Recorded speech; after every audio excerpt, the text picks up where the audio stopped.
Préparez-vous. Ce que le ciel s'apprête à faire le 16 février n'a pas eu lieu depuis plus de 9000 ans. La dernière fois que Saturne et Neptune se sont retrouvés exactement à ce point du ciel, l'écriture n'existait pas. L'agriculture venait à peine de naître et l'humanité posait les premières pierres de la civilisation.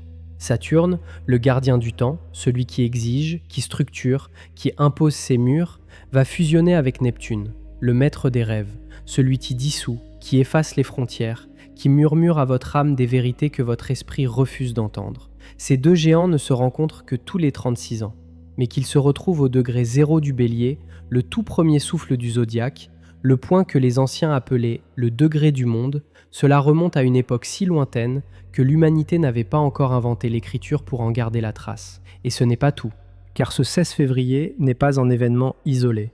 Il est le dernier acte d'une trilogie cosmique qui a commencé en juin 2025. 3 rencontres entre Saturne et Neptune, 3 vagues successives, et celle du 16 février est la plus puissante, la plus proche, la plus définitive.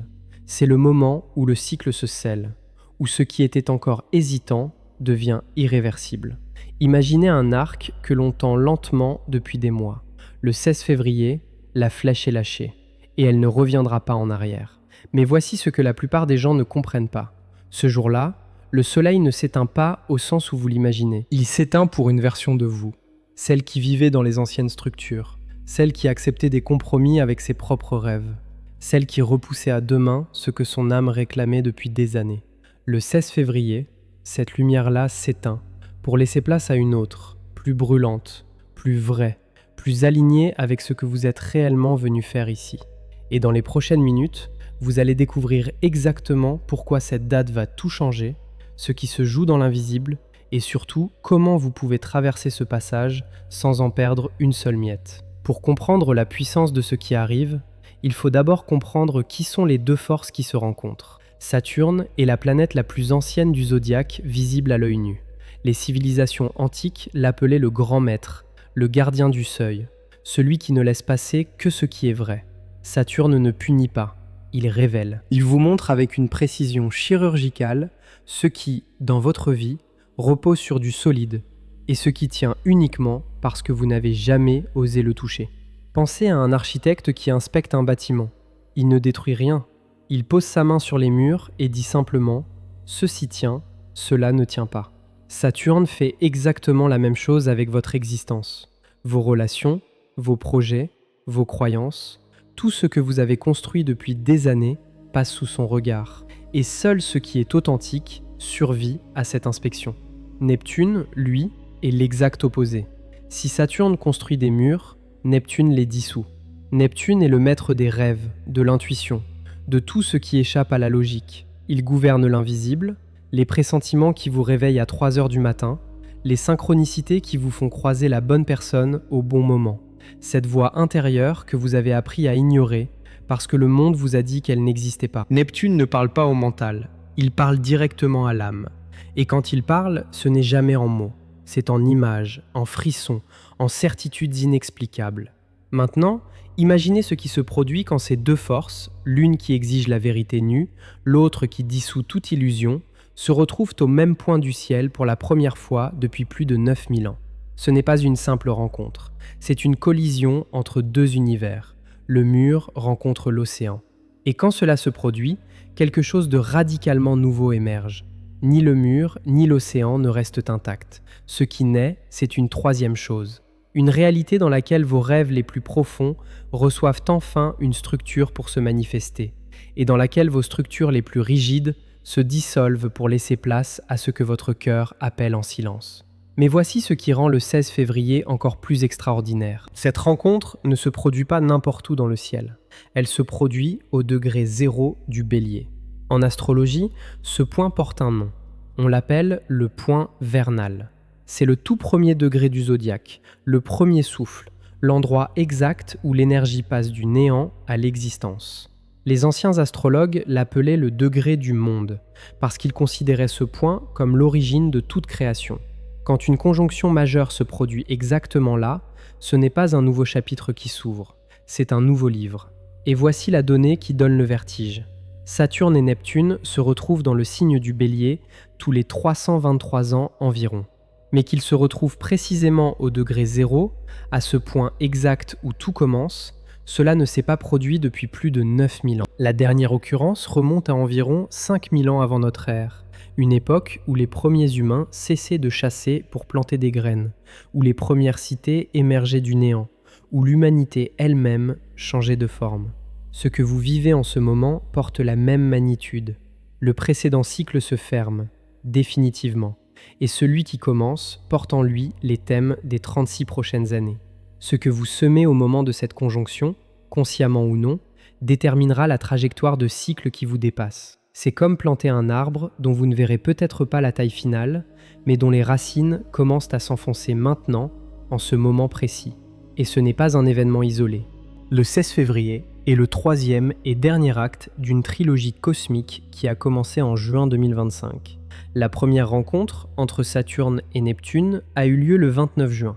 La deuxième, le 6 août. Ces deux premières vagues ont préparé le terrain. Elles ont soulevé des questions, ouvert des fissures, fait remonter à la surface des vérités que vous aviez enterrées. Peut-être avez-vous senti, depuis l'été dernier, que quelque chose bougeait en profondeur sans pouvoir le nommer. Une insatisfaction sourde. Un sentiment que certaines choses dans votre vie ne vous correspondent plus. Des rêves qui revenaient avec insistance. Des personnes qui disparaissaient ou réapparaissaient sans raison apparente. Tout cela était la préparation. Le 16 février est l'aboutissement. La vague finale, la plus puissante, la plus proche, celle qui scelle le cycle et transforme les questions en réponses définitives. Ce qui rend cette troisième rencontre différente des deux premières, c'est la proximité. Les astronomes mesurent la distance apparente entre deux planètes en degrés. Lors de la première conjonction en juin, la séparation était de 0 degré 59 minutes. En août, elle était d'1 degré 9 minutes. Le 16 février, elle descend à 0 degré 54 minutes, la distance la plus faible de tout le cycle. Et 4 jours plus tard, le 20 février, les deux planètes atteignent leur rapprochement maximal à 0 degré 49 minutes. Ce sera la dernière fois que Saturne et Neptune seront aussi proches avant l'année 2132. Vous ne reverrez pas cela dans cette vie. Personne vivant aujourd'hui ne le reverra. Mais il y a encore autre chose que la plupart des gens ignorent. Le 16 février ne vient pas seul. Il s'inscrit dans une séquence de 48 heures d'une densité cosmique presque irréelle.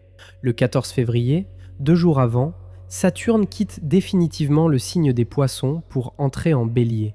Ce passage de signe est en lui-même un événement majeur. Saturne n'était plus passé en Bélier depuis près de 30 ans. Ce transit signifie que les règles du jeu changent.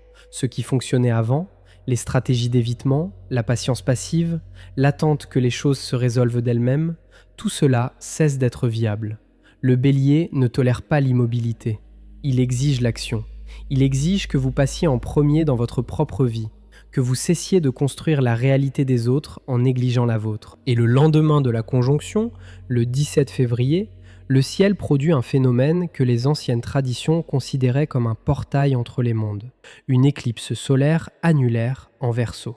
La Lune passe devant le Soleil sans le recouvrir entièrement, créant ce que l'on appelle un anneau de feu. 96,3% du disque solaire sera masqué.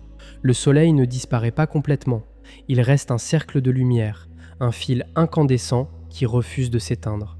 La symbolique est d'une clarté bouleversante. Ce qui est ancien en vous sera presque entièrement recouvert par ce qui est nouveau. Presque, mais pas totalement, car il reste un noyau, un fil de lumière, qui est votre essence véritable, celle qui traverse toutes les transformations sans jamais disparaître. Cette éclipse est la première d'une série qui se déploiera sur l'axe Verseau jusqu'en 2028. Elle ouvre un couloir de transformation qui durera 2 ans. Les décisions que vous prenez autour de cette date, les intentions que vous posez, les directions que vous choisissez ou refusez, tout cela ne concerne pas simplement les prochaines semaines. Cela programme les prochaines années. Comme un code source que l'on écrit et qui détermine le fonctionnement de tout un système. Le 16 et le 17 février, vous écrivez le code de votre prochaine réalité. Mais voici ce que personne ne vous dit sur cette période, et c'est peut-être la chose la plus importante que vous entendrez aujourd'hui. La conjonction Saturne-Neptune au degré 0 du Bélier ne se contente pas de fermer un cycle de 36 ans. Elle ferme un cycle de 9 millénaires. Mais même à une échelle plus proche, la dernière fois que ces deux planètes se sont retrouvées dans le signe du Bélier, pas exactement au degré zéro, mais dans ce même territoire de feu, c'était en 1703, il y a 323 ans. Et à cette époque, le monde a basculé. Saint-Pétersbourg a été fondé, redéfinissant l'équilibre des puissances en Europe. Une tempête d'une violence sans précédent a ravagé la Manche, tuant 8000 personnes en une nuit, comme si la nature elle-même marquait la transition. Des accords commerciaux ont été signés entre nations qui, la veille encore, se considéraient ennemies.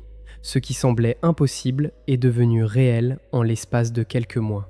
Vous portez en vous cette même énergie de basculement, pas à l'échelle des nations, mais à l'échelle de votre propre monde intérieur. Ce que vous pensiez impossible hier, une réconciliation, un nouveau départ, un abandon définitif de ce qui vous emprisonne, tout cela devient non seulement possible, mais presque inévitable sous l'impulsion de cette conjonction. Le cosmos ne vous demande pas si vous êtes prêt. Il vous informe que le moment est arrivé. Et la question n'est plus de savoir si quelque chose va changer. La question est de savoir si vous allez accompagner ce changement ou le subir. Car l'énergie du bélier ne négocie pas. Elle avance, elle agit, elle crée. Et ceux qui restent immobiles ne sont pas épargnés. Ils sont simplement dépassés par le mouvement. La différence entre ceux qui sortiront grandis de cette période et ceux qui la vivront comme un chaos, c'est exactement cela, la conscience de ce qui se joue. Cette conscience commence par le corps. Avant même que votre esprit ne comprenne ce qui se passe, votre corps le sait déjà. Depuis plusieurs jours, peut-être plusieurs semaines, vous ressentez des choses que vous ne pouvez pas expliquer. Une fatigue profonde qui ne disparaît pas avec le sommeil. Des réveils nocturnes entre 3 et 5 heures du matin, comme si quelque chose en vous refusait de rester inconscient. Des tensions dans la mâchoire, dans les épaules, dans le bas du dos. Ce ne sont pas des symptômes ordinaires. Ce sont les signaux d'un système énergétique qui se recalibre pour accueillir une fréquence qu'il n'a jamais portée auparavant. Votre corps est en train de se préparer à quelque chose de plus grand que tout ce qu'il a connu. Et cette préparation n'est ni douce ni silencieuse. Elle ressemble à une maison que l'on vide avant de la rénover entièrement. Tout ce qui était stocké dans les coins, les émotions comprimées, les colères avalées, les deuils jamais achevés, tout cela remonte parce que le nouveau ne peut pas s'installer là où l'ancien occupe encore l'espace. Sur le plan émotionnel, la période autour du 16 février agit comme un amplificateur. Ce que vous ressentiez à voix basse se met soudain à hurler. Une relation qui vous gênait légèrement devient insupportable. Un travail qui vous ennuyait un peu vous donne maintenant l'impression d'étouffer. Un rêve que vous aviez rangé dans un tiroir commence à cogner contre les parois de votre poitrine avec une urgence que vous ne pouvez plus ignorer. Neptune amplifie tout ce qui touche à l'invisible, aux intuitions, aux désirs de l'âme. Saturne, lui, amplifie la conscience de ce qui ne fonctionne plus. Quand ces deux amplifications se superposent, l'effet est vertigineux. Vous voyez simultanément ce que vous devez quitter et ce vers quoi vous devez aller. Et cet écart entre les deux peut créer un sentiment de déchirement intérieur, qui est en réalité le signe le plus clair que la transformation est en cours. Il y a un paradoxe que vous devez comprendre pour traverser cette période sans vous perdre. Plus vous résistez, plus la pression augmente. Plus vous lâchez prise, plus le passage devient fluide. Ce n'est pas une métaphore, c'est la mécanique même de cette conjonction. Saturne, au degré zéro du bélier, agit comme une porte. Ceux qui poussent contre la porte dans le mauvais sens s'épuisent. Ceux qui comprennent dans quel sens elle s'ouvre passent de l'autre côté avec une facilité qui les surprend eux-mêmes. Et le sens de cette porte est toujours le même, vers l'avant, vers le nouveau, vers ce qui vous fait peur précisément parce que cela compte vraiment. Les synchronicités vont se multiplier de manière presque agressive dans les jours qui entourent le 16 février. Un nom que vous n'aviez pas entendu depuis des années surgit 3 fois en une journée. Un livre tombe d'une étagère et s'ouvre sur une page qui répond exactement à la question que vous vous posiez. Une chanson passe à la radio et les paroles décrivent votre situation avec une précision troublante. Un inconnu dans la rue prononce une phrase qui résonne en vous comme un coup de tonnerre silencieux. Ce ne sont pas des coïncidences. C'est le langage que l'univers utilise quand les mots humains ne suffisent plus. Le voile entre le visible et l'invisible devient si fin pendant cette période que les messages passent presque sans filtre. Votre seule responsabilité est de rester attentif, de ne pas balayer ces signes d'un revers de main en vous disant que vous imaginez des choses. Vous n'imaginez rien. Vous percevez enfin ce qui a toujours été là. L'éclipse du 17 février amplifie encore cette perméabilité. En astrologie ancienne, les éclipses étaient considérées comme des portes entre les cycles. Pas des fins, pas des débuts, des seuils. Et un seuil, par définition, est un endroit où l'on ne reste pas, on le traverse. L'éclipse solaire annulaire en Verseau, avec son anneau de feu, porte un message d'une puissance rare. Le Verseau est le signe de la liberté, de l'authenticité, du refus de se conformer à ce qui ne résonne pas avec votre vérité profonde. Cette éclipse ne vous demande pas de changer de vie du jour au lendemain. Elle vous demande de cesser de mentir à votre propre cœur, de reconnaître, peut-être pour la première fois avec une honnêteté totale, ce que vous voulez vraiment. Pas ce que vos parents voulaient pour vous, pas ce que la société attend de vous, pas ce qui semble raisonnable ou réaliste. Ce que votre âme, dans sa partie la plus silencieuse et la plus vraie, désire depuis toujours. Et voici pourquoi cette combinaison du 16 et du 17 février est si rare. La conjonction Saturne-Neptune vous donne la structure et la dissolution simultanée. L'éclipse vous donne le portail. Saturne dit « je te donne les fondations ». Neptune dit « je dissous ce qui bloque ». L'éclipse dit « voici la porte, traverse maintenant ». 3 forces cosmiques alignées en 48 heures pour créer ce que certains astrologues appellent un point de non-retour. Non pas parce que vous ne pouvez pas revenir en arrière, mais parce qu'après avoir vu ce que ces énergies vous montrent, vous ne voudrez plus revenir en arrière. On ne peut pas dévoir la vérité.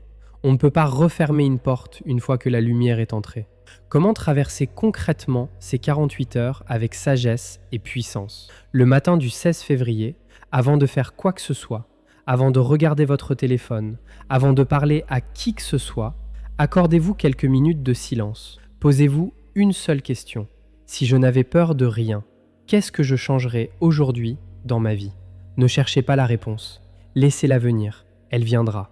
Peut-être pas immédiatement, peut-être au milieu de la journée, peut-être dans un rêve la nuit suivante. Mais la question posée dans l'énergie de cette conjonction agit comme une graine plantée dans le sol le plus fertile que le cosmos puisse offrir. Pendant la journée, observez ce qui se présente à vous sans le provoquer. Les conversations qui surgissent, les émotions qui montent, les souvenirs qui reviennent. Ne forcez rien, ne fuyez rien. Soyez simplement présent à ce qui est. Car cette journée fonctionne comme un miroir cosmique. Elle vous montre exactement où vous en êtes, sans filtre, sans complaisance, mais aussi sans cruauté. Ce que vous verrez dans ce miroir n'est pas une condamnation, c'est une invitation. Une invitation à devenir enfin la personne que vous avez toujours su que vous pouviez être, mais que vous n'avez jamais osé incarner pleinement. Le soir du 16 février, lorsque l'énergie de la conjonction atteint son point culminant, prenez un moment pour écrire. Pas un journal intime, pas une liste de résolutions. Écrivez une seule phrase. La phrase qui résume ce que vous choisissez de devenir à partir de maintenant. Cette phrase n'a besoin d'être montrée à personne. Elle est entre vous et le cosmos. Mais le fait de la formuler, de la poser noir sur blanc dans l'énergie de cette nuit particulière, lui donne une densité que vos pensées seules ne peuvent pas atteindre. Les mots écrits sous une conjonction de cette magnitude deviennent des ancres dans le champ des possibles. Ils cessent d'être des souhaits, ils deviennent des directions. Et quand le 17 février se lève avec son éclipse, avec son anneau de feu qui encercle le soleil comme une couronne posée sur la tête d'un roi qui accepte enfin son trône, vous serez prêt. Non pas parce que vous aurez tout compris, non pas parce que vous n'aurez plus peur, mais parce que vous aurez fait le choix conscient de marcher vers votre propre lumière, même si le chemin tremble sous vos pieds. Et c'est exactement ce courage-là que le bélier récompense. Pas la certitude, le courage. Car il y a une dernière chose que cette conjonction vous enseigne, et c'est peut-être sa leçon la plus profonde. Vous n'avez jamais eu besoin que les étoiles vous donnent la permission de changer. Vous avez toujours eu ce pouvoir en vous. Ce que le 16 février fait, ce n'est pas créer quelque chose de nouveau en vous, c'est retirer le voile qui recouvrait ce qui a toujours existé. Comme un sculpteur qui ne crée pas la statue, il retire simplement la pierre qui la cachait. Le cosmos ne vous donne rien que vous ne possédiez déjà. Il éclaire ce que vous aviez oublié. Et parfois, il faut attendre 9000 ans pour qu'une lumière aussi puissante traverse le ciel et vienne frapper exactement là où vous aviez besoin d'être touché. Ce jour est arrivé. Cette lumière est là. La seule question qui reste est celle-ci.